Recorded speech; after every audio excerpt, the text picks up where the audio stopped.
Ya, selamat pagi untuk anak-anakku semua, terkhusus untuk calon siswa baru SMA Katolik Santo Yusuf Surabaya untuk tahun pelajaran 2020-2021.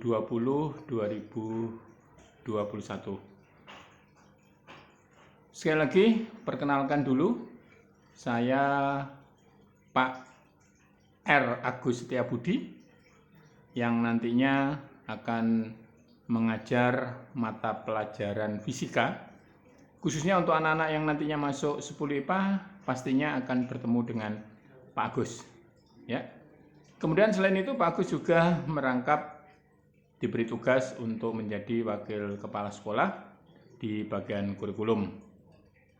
Kemudian untuk Pak Agus, saat ini Pak Agus tinggal di perumahan Taman Pondok Jati, Blok Y2324, Taman Sidoarjo.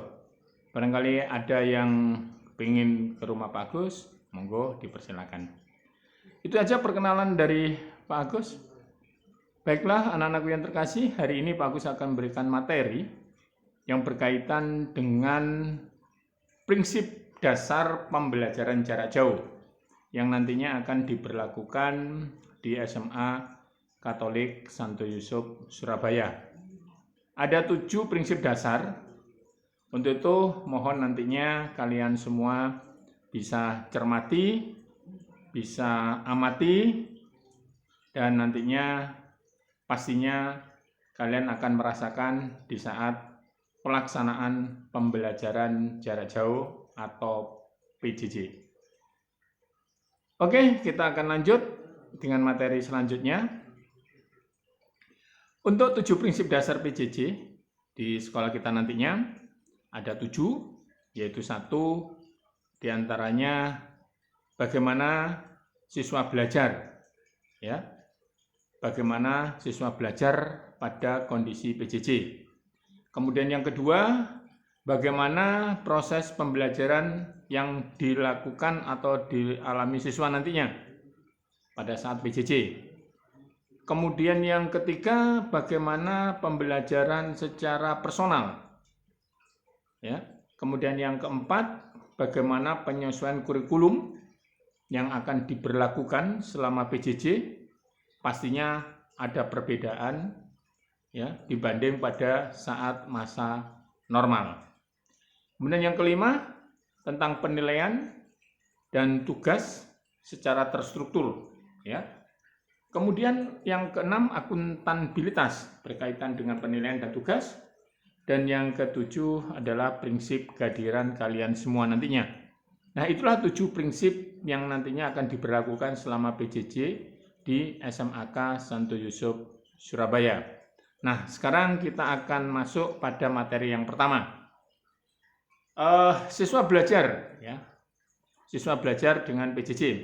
Nah, pastinya pada saat PJJ kali ini, kita akan mengalami perbedaan yang sangat-sangat jauh dibanding dengan pada saat kita belajar di sekolah. Nah, untuk itu yang perlu dipahami oleh anak-anak, bahwa yang pertama, siswa mengalami proses belajar jarak jauh, di mana Bapak Ibu guru yang saat memberikan pembelajaran di sekolah, sementara anak-anakku yang terkasih pastinya akan menerima pembelajaran yang disampaikan oleh Bapak Ibu guru, semuanya berada di rumah masing-masing. Kemudian yang kedua, dalam proses PJJ, ya, pastinya posisi anak-anakku sekalian di rumah, dan pastinya juga akan ditemani oleh orang tua masing-masing.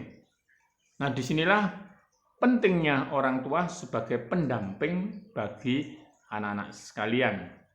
Tetapi Pak Agus di sini juga menyadari mungkin ada orang tua yang sedang bekerja sehingga tidak bisa mendampingi kalian, tapi pastinya kalian sudah besar, kalian sudah dewasa, pastinya akan bisa belajar secara mandiri.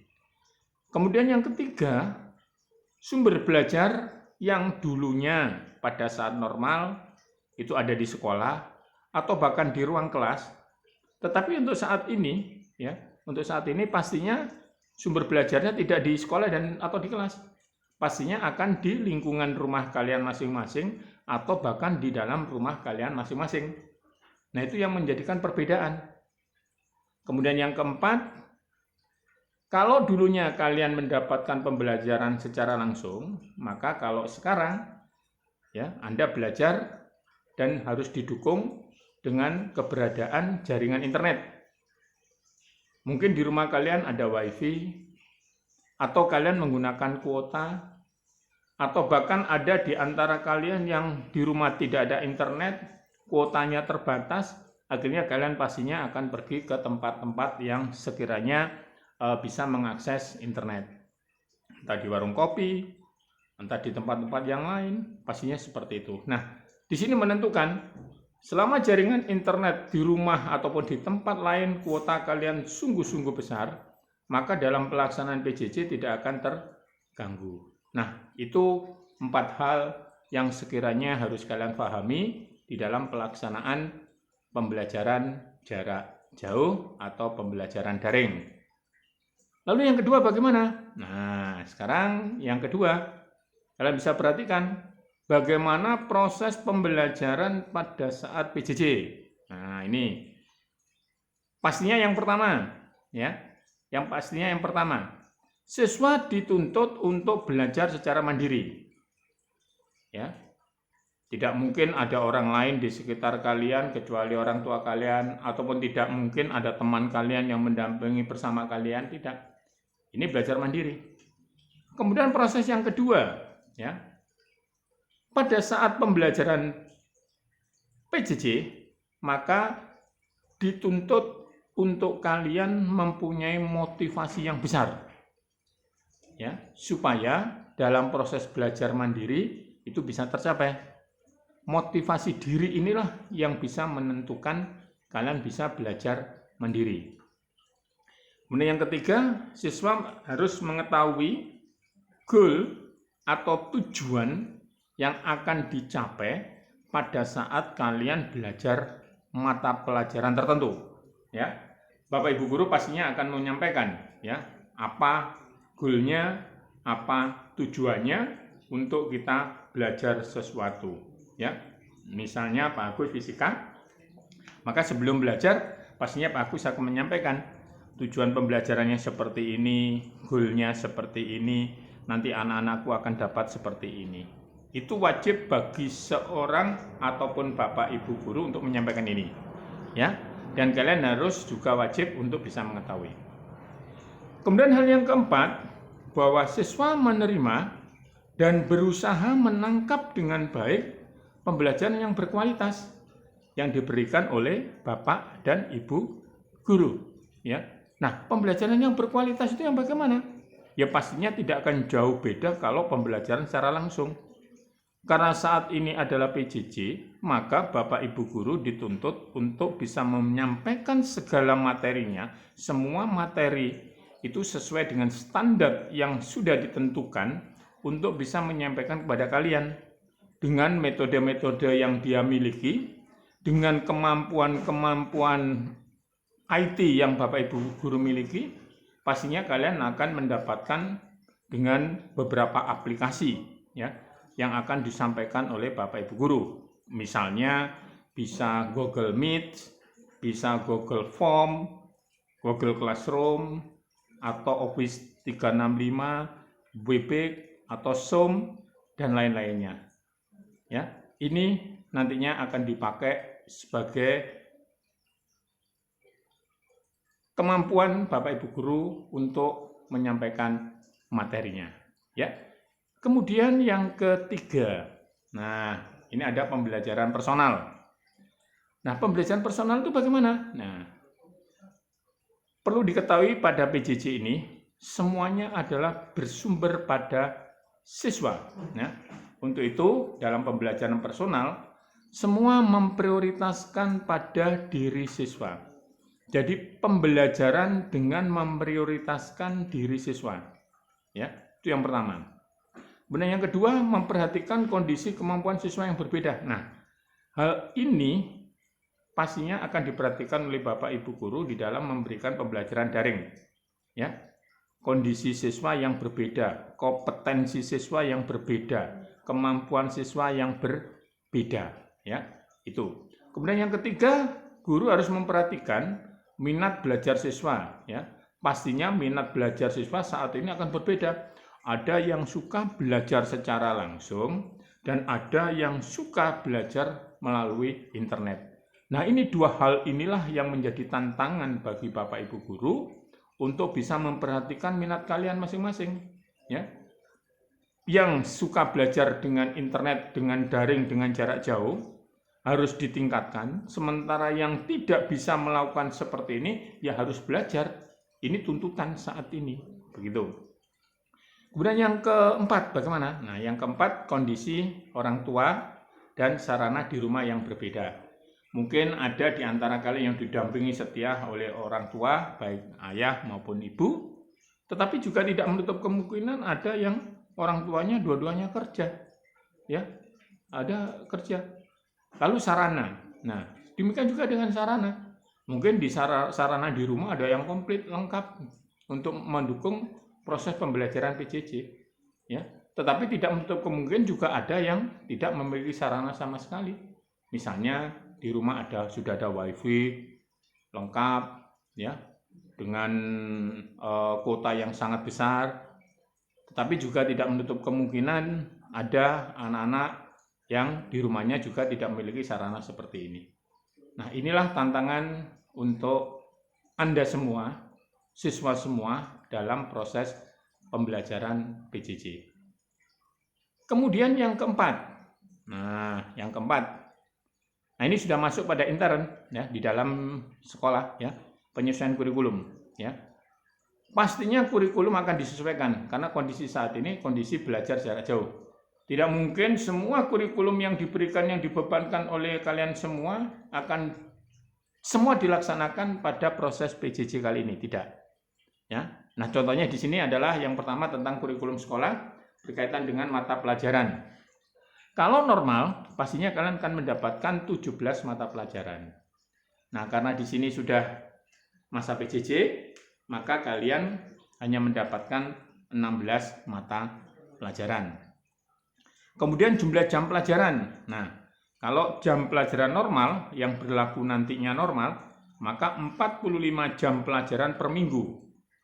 Tetapi karena ini PJJ, ya, ini karena PJJ, maka jam pelajarannya hanya 36 jam pelajaran, ya, sangat berkurang sekali, ya.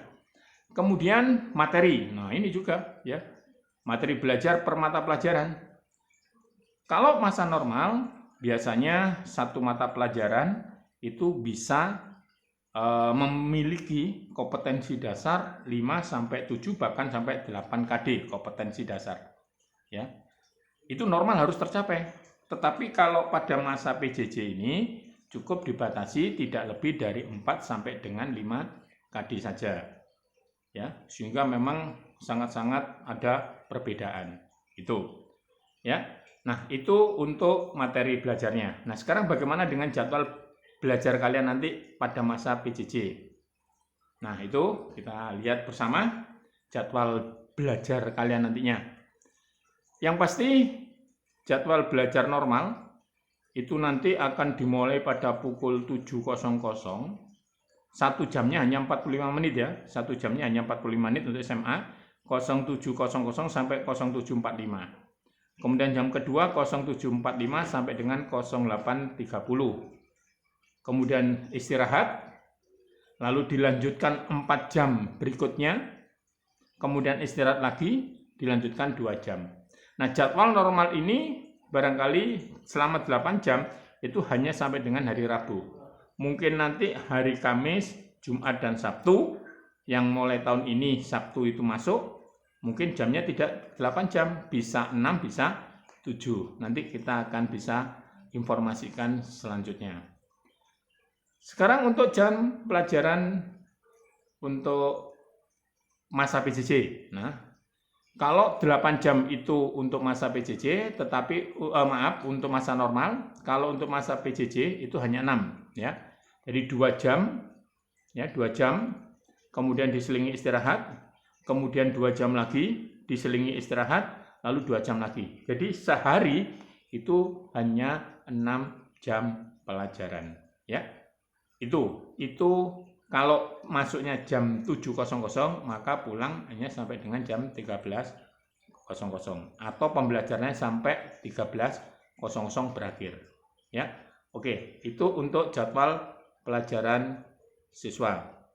Kemudian yang berikutnya, setelah Anda mengalami proses belajar, setelah Anda mengatai jadwal, kemudian melakukan pembelajaran secara PJJ, maka Bapak Ibu guru akan memberikan penilaian dan tugas, ya. Nah, penilaiannya bagaimana?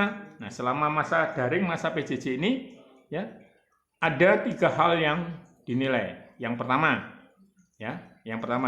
tentang pengetahuan atau kognitif, ya. Apa saja yang di sana? Jenis penilaiannya pastinya yang pertama tentang pengetahuan dan kognitif atau kognitif. Jenisnya itu ulangan harian, tugas, kemudian PTS, penilaian tengah semester, dan diakhiri PAS, penilaian akhir semester, atau pada semester genap disebut dengan PAT, penilaian akhir tahun, ya. Nah, selama ulangan harian, biasanya Bapak Ibu guru menggunakan aplikasi. Bisa aplikasinya Google Form, bisa Google Classroom, bisa menggunakan aplikasi Office 365 ataupun Webex, ya. Nah, aplikasi-aplikasi ini yang sudah dimiliki, ya, kompetensinya oleh Bapak Ibu guru. Kemudian yang kedua, penilaian psikomotor atau praktek, ya, di mana di dalam psikomotor itu ada nilai-nilai yang harus segera dikumpulkan atau yang dikumpulkan dalam bentuk nilai praktek, nilai proyek, nilai portofolio, ataupun hasil karya.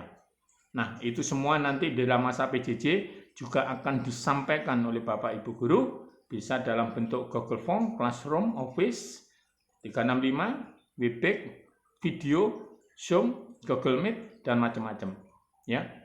Ini semua akan bervariatif pada setiap mata pelajaran. Kemudian yang ketiga tentang sikap, ya. Pastinya ada 4 sikap yang nanti dihidupi di sekolah kita dan akan menjadi aplikasi penerapannya untuk anak-anak sekalian. Yang pertama tentang kasih itu sendiri. Yang kedua jujur, yang ketiga disiplin, dan yang keempat tanggung jawab.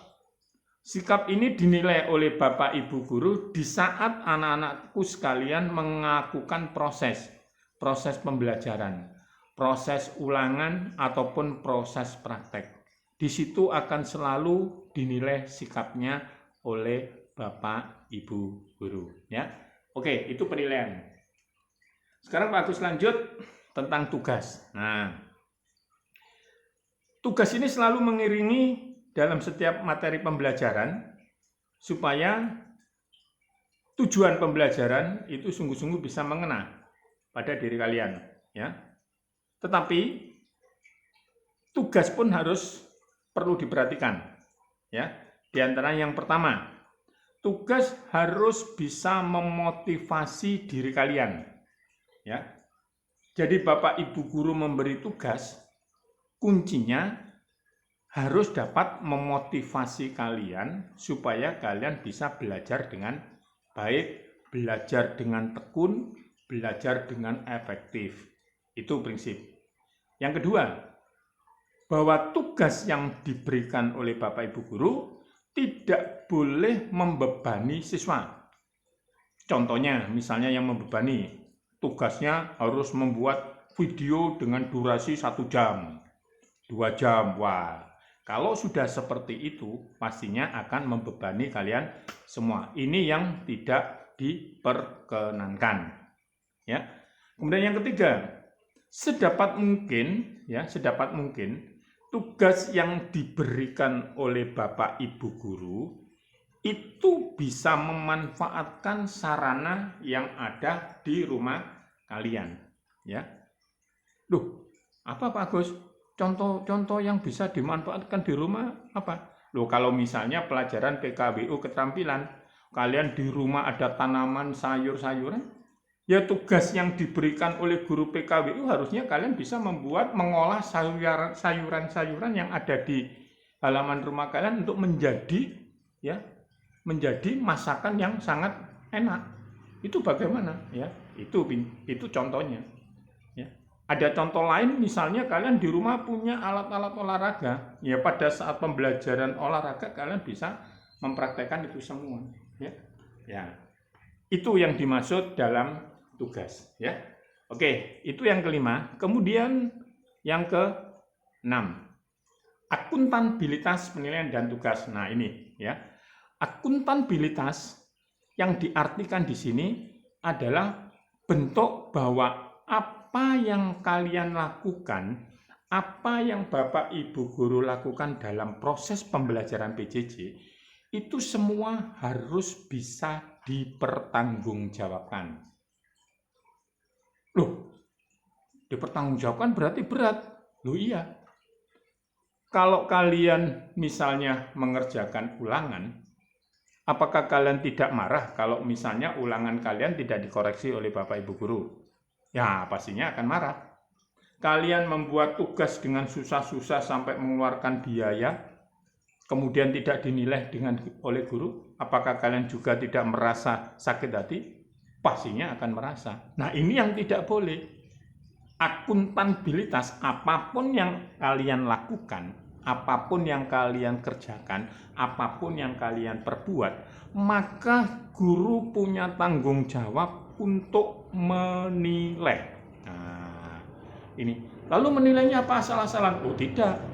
Menilainya harus ada dasar yang kuat yang bisa dipertanggungjawabkan. Kalau pekerjaannya jelek, ya dinilai jelek. Kalau tugasnya bagus, ya dinilai bagus. Kalau ulangannya itu nilainya 90, ya dinilai 90. Kalau misalnya 40, ya dapat 40. Itulah akuntabilitas yang bisa dipertanggungjawabkan. Ya, oke. Kemudian nilai dan tugas dibuat siswa wajib untuk dikumpulkan. Nah ini, ya. Supaya bisa dinilai dengan baik oleh Bapak Ibu guru, maka siswa wajib untuk mengumpulkan tugas ataupun wajib untuk mengikuti setiap ulangan-ulangan yang diberikan oleh Bapak Ibu guru, ya. Kemudian yang berikutnya, bahwa hasil pekerjaan siswa baik ulangan atau tugas serta sikap siswa wajib untuk mendapatkan penilaian guru. Nah, ini ya. Jadi semua yang dilakukan oleh guru, baik itu ulangan, baik itu tugas, maupun sikap kalian, itu semua Bapak Ibu guru wajib untuk memberi nilai. Dan nilai itu harus bisa dipertanggungjawabkan. Ya, oke. Kemudian yang terakhir, penilaian dan tugas harus berstruktur. Nah, berstruktur itu apa Pak Agus? Nah, tugas berstruktur itu berarti pada saat Bapak Ibu guru memberikan tugas, setelah memberikan tugas, maka Bapak Ibu guru akan mengatakan, anak-anak, tugas ini akan dikumpulkan minggu depan. Nah, pada hari Selasa minggu depan. Nah, kalau Bapak Ibu guru sudah mengatakan hari dan kapan, maka itu dikatakan tugas berstruktur. Ya. Jadi waktunya itu sudah ditentukan. Tidak misalnya, anak-anak besok membuat tugas ya, tolong dikumpulkan, nggak diberi batas. Nah ini yang bikin masalah. Kalian bisa mengumpulkan 1 bulan, 2 bulan, bahkan 1 tahun. Nah ini yang tidak boleh dalam akuntabilitas sebagai proses pembelajaran PJJ. Oke, paham ya anak-anak? Kita lanjut. Yang ketujuh, kehadiran siswa. Nah ini yang penting ya. PJJ tidak akan berjalan dengan baik, PJJ tidak akan berjalan dengan normal kalau kehadiran kalian tidak disiplin. Ya. Jadi yang pertama ini dalam proses belajar PJJ, Anda semua sebagai siswa ya harus ikut dalam proses sesuai dengan jadwal.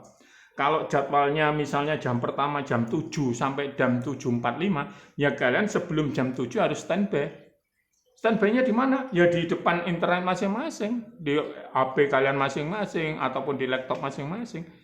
sambil menunggu link yang diberikan oleh Bapak Ibu guru, ya. Setelah kalian buka, kalian bisa proses, mengikuti. Nah, itu dikatakan sesuai dengan jadwal. Pada saat jam kedua ya kalian harus standby sampai dengan pelaksanaan. Kalau istirahat ya kalian bisa istirahat, ya. Itu. Kemudian yang kedua, apabila terlambat mengikuti atau tidak hadir dalam proses belajar, maka Anda harus wajib memberitahu wali kelas. Ya, ini aturan yang sudah disepakati dan selalu dipakai di sekolah kita, ya, bahwa setiap siswa yang tidak hadir harus lapor atau izin ke wali kelas. Waduh Pak Agus, saya nggak sempat lapor ya Pak Agus. Nah, berarti kalau kalian seperti itu, maka ya dianggap kalian alfa. Tidak hadir karena alfa. Lalu tahu risikonya kalau alfa. Nah, kalau alfa risikonya 1, ya. Alfa sekali, kalian akan mendapat poin 100. Kalau 2 kali, berarti poinnya berapa? 200. Dan seterusnya. Kalau sampai 9 kali 900, dan kalau sampai 10 kali alfa, ya terpaksa kalian akan dikembalikan ke orang tua alias dikeluarkan dari sekolah. Itu ya. Oke, yang ketiga, kehadiran siswa sangat diperlukan dalam proses PJJ. Demikian juga guru untuk bisa mensupport belajar siswa dan selalu hadir dalam diri siswa. Nah, ini baik itu kehadiran kalian sebagai siswa maupun Bapak Ibu guru hadir dalam proses pembelajaran, ini sangat-sangat diperlukan, sangat penting sekali.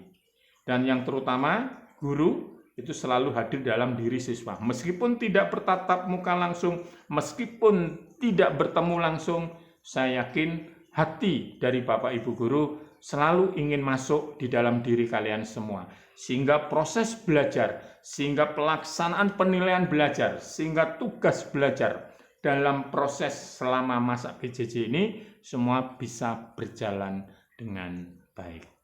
Itu prinsip untuk pelaksanaan pembelajaran PJJ. Dan pada akhirnya, anak-anakku yang terkasih, Pak Agus akan akhiri untuk materi pagi hari ini, ya. Dan Pak Agus mengucapkan selamat bergabung di sekolah SMAK Santo Yusuf Surabaya.